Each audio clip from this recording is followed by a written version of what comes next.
Bien, muchas gracias, Vero. A tener en cuenta entonces esta información para circular por la ciudad. Nos metemos en otros temas de actualidad porque estamos disfrutando de este material. La fuerza de las ideas, la impronta del Estado vallista en la identidad nacional. Es el último trabajo del expresidente Julio María Sanguinetti, actual secretario general del Partido Colorado, quien está hoy aquí en piso para compartir con nosotras la mañana.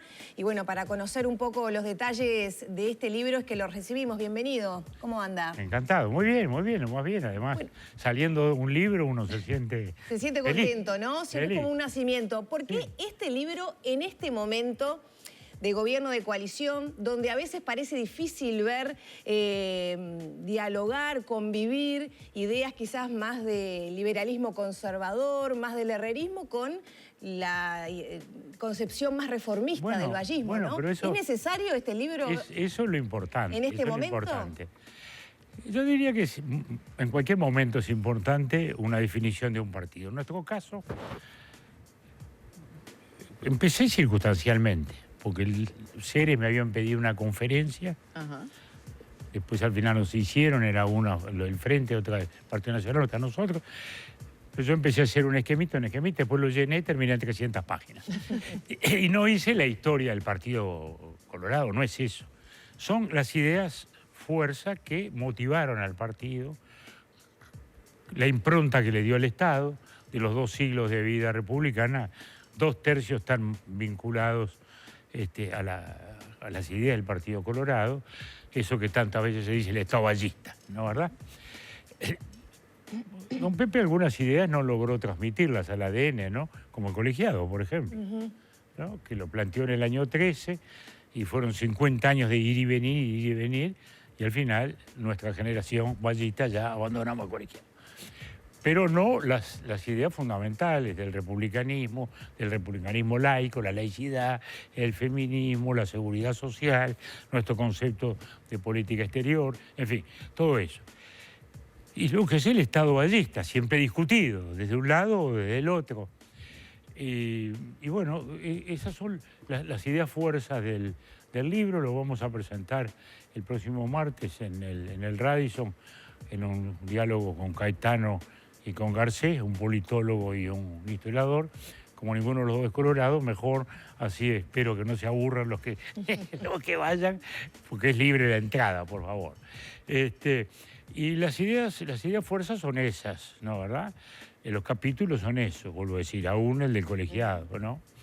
Pero luego están los debates que alguna gente me lo señaló y me dice, bueno, pero te vas a pelear demasiado con los blancos. Digo, no, el libro no es para polemizar, pero no puede ignorar las polémicas. Bueno, ahora, por Sanguinetti, eso, no puede ignorar las polémicas. Es una manera de acercarse, tal vez los más jóvenes, a los ideales vallistas, o hay que ser un experto y conocer mucho de la historia del país para poder entender el libro. Está pensado en los jóvenes. Bien. Porque hay un libro histórico que se llama Valle del Vallismo, que es un libro así de 1000 páginas.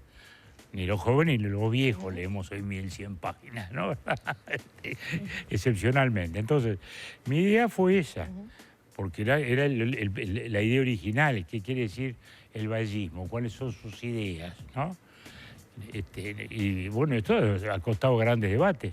Y muchas de esas cosas es muy importante tener en cuenta de dónde vienen, cómo se han desarrollado, qué es lo que hoy el país tiene que a veces genera debates, ¿no? Bueno, y justamente, ¿cómo convive eso hoy dentro del gobierno de coalición? Donde a veces son aspectos muy antagonistas, porque estamos hablando de cuestiones de laicidad, de cuestiones de concepción ideológica del mundo. Hablamos, reitero lo que decía al principio, ¿no? Herrerismo, liberalismo más conservador, con otra postura que quizá a veces nos cuesta reconocerla porque justamente está en el ADN, ¿no? del uruguayo. ¿Cómo convive eso hoy dentro del gobierno de coalición? Bueno, yo diría que convive bien. ¿Por qué convive bien? Porque para empezar, nuestro presidente asumió el rol de articular una coalición. Él había sacado 29%. El resto lo pusimos los demás. Y él asumió eso. Su campaña no fue una campaña ideológica. El único que estaba en los retratos era Aparicio Saravia. Después más nadie. O sea, no había las referencias históricas o a la carga ideológica del viejo herrerismo, digamos, ¿no? Entonces, ¿qué ocurre?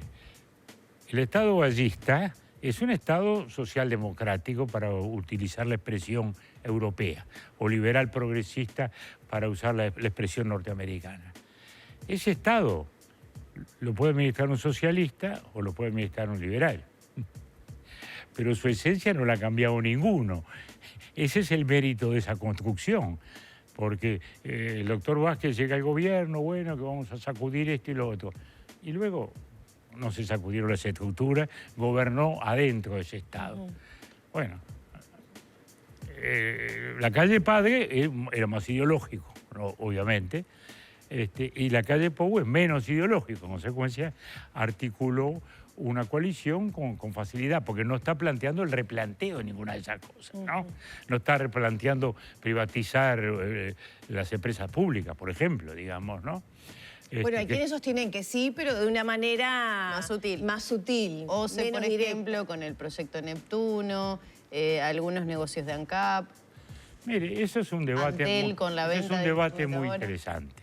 Es un debate muy interesante. Frente a las empresas públicas es una larga construcción del Partido Colorado, que empieza, digamos, con el Banco República, que es la primera empresa comercial del Estado, en la primera presidencia de Valle, que venía un poquito de antes.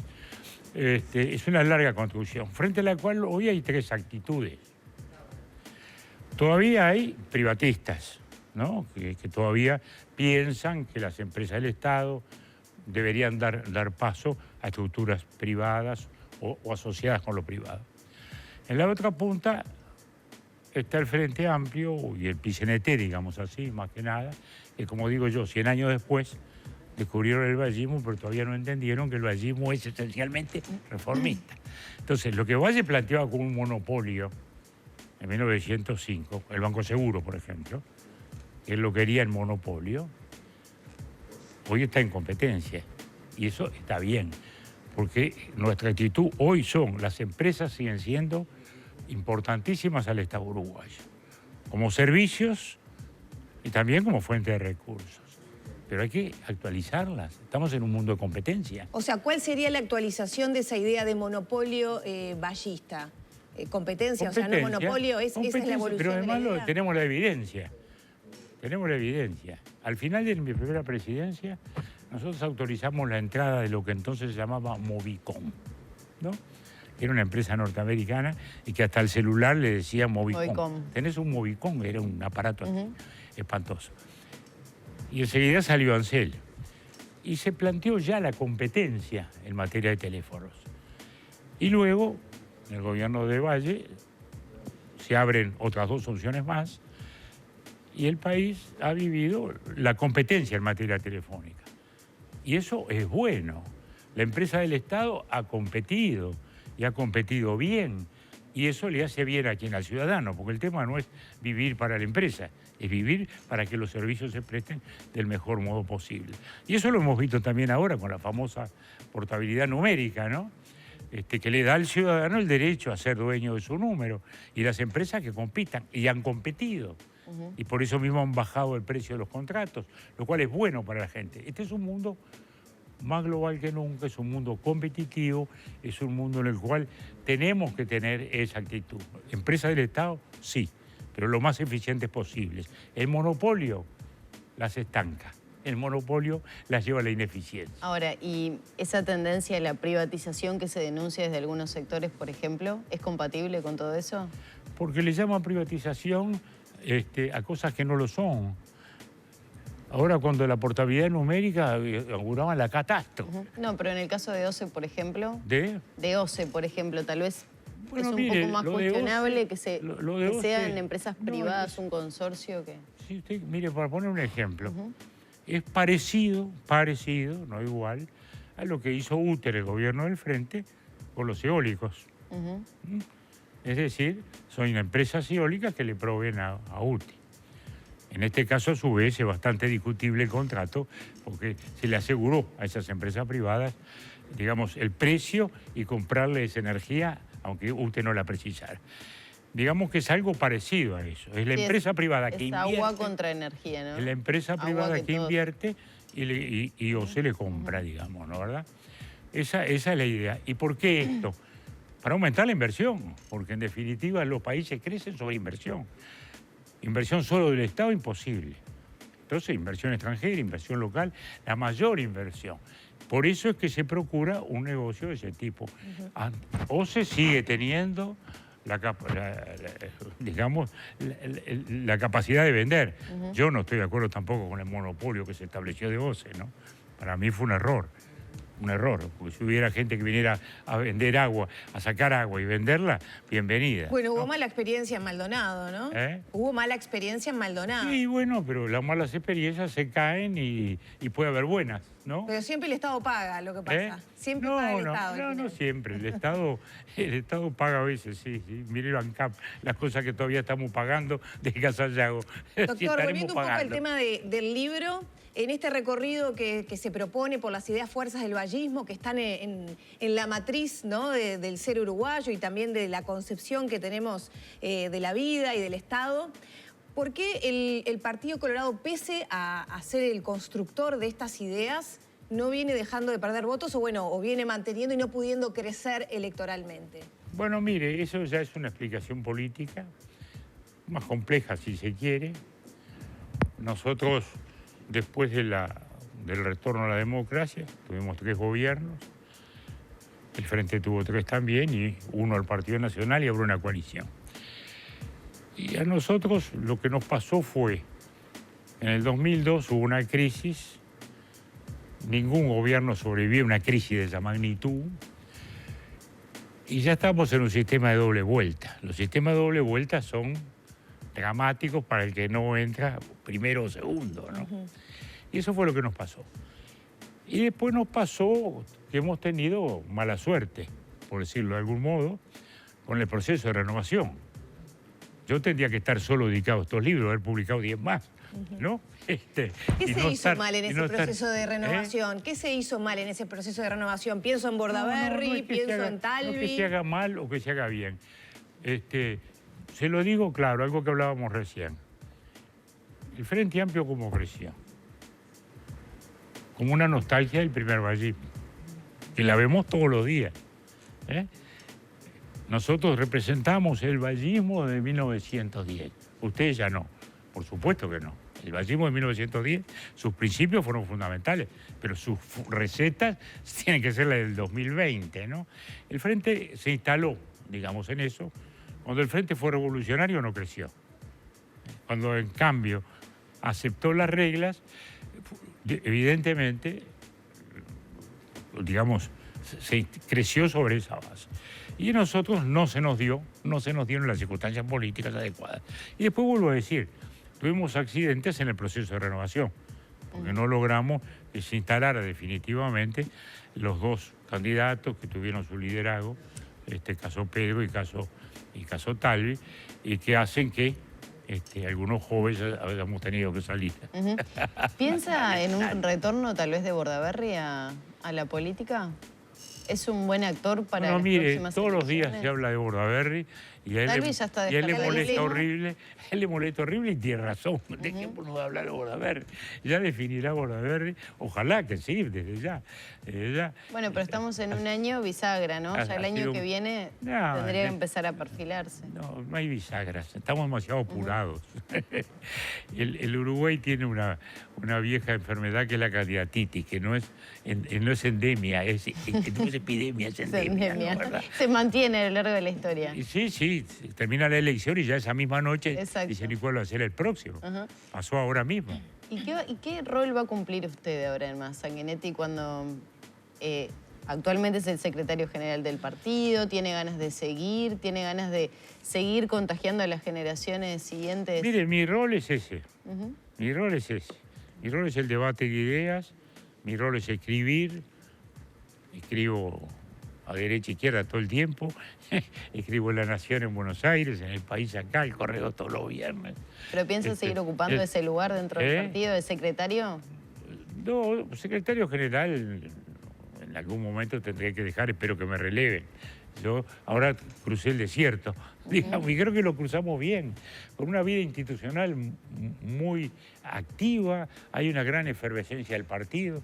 Había veces me parece un milagro, ¿no? Cuando no tenemos candidatos, hay bandada de muchachos todos los días. Y sin Bordaberry y sin Talvi, ¿quién se perfila como candidato? Sin Bordaberry y sin Talvi, ¿quién se puede perfilar como candidato? Bueno, eso ya veremos. Alguno va a crecer, digo yo, porque... Robert Silva. Llegará el momento de las elecciones.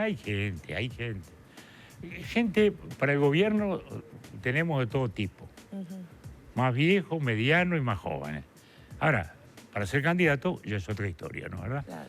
Y eso se verá quién es el que está en mejor posición para enfrentarlo, digamos, no el año que viene, el otro. Y en este sentido, permítame preguntarle, ¿cómo ve usted el desafío que tiene el Partido Colorado entonces, formando parte del gobierno de coalición, para que los logros, el aporte a este gobierno, digamos, colectivo, pueda también llevar agua para su molino, ¿no? En el crecimiento de figuras políticas, en el reconocimiento del aporte desde ese partido y no que quede disuelto en la coalición. Es verdad. ¿Cómo se va a trabajar en ese sentido? Es verdad, eso es muy importante.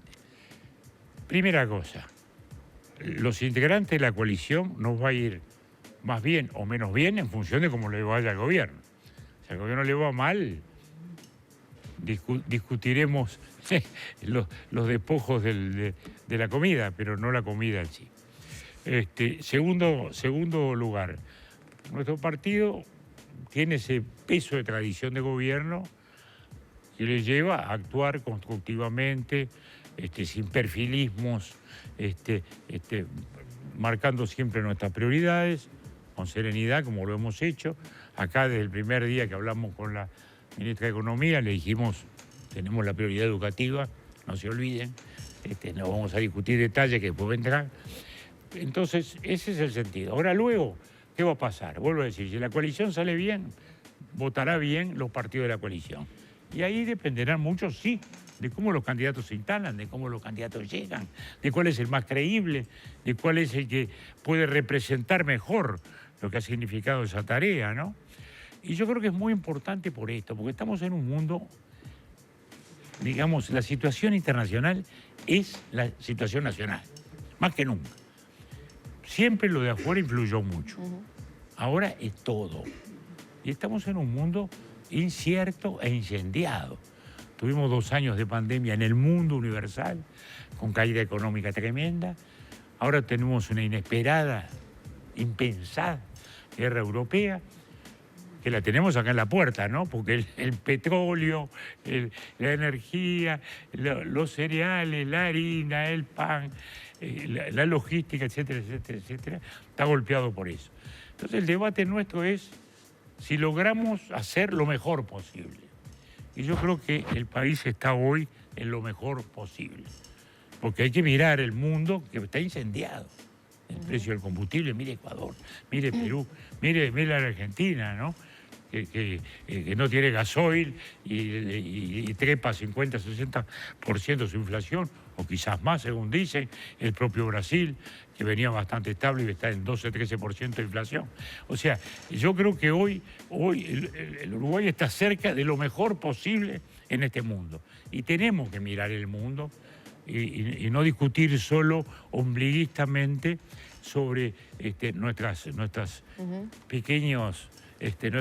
pequeñas ambiciones o sueños, ¿no?